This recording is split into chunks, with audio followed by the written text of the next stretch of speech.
মৃত্যু দেওয়ার কি অত্যাচার করতে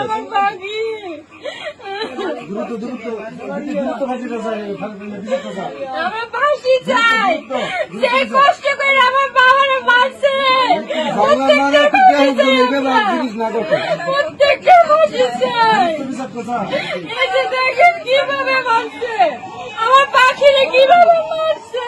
ওই যে পাথর মারছে, হাত বাঁধা হাত বাঁধা। আমার পাখি, আমার পাখি রে, আর আমার পাখি। আপনাদের বিনীত অনুরোধ, আমার বাবার সূক্ষ্ম বিচার করেন। আমার বাবা অনেক ভালো ছিল, ওনারা যদি কেউ বিয়ে দিতে না পারতো, গরিব অসহায়কে দান করতো। হসপিটালে নিজে গিয়ে যারা অপারেশন করতে না পারে তাদের অপারেশন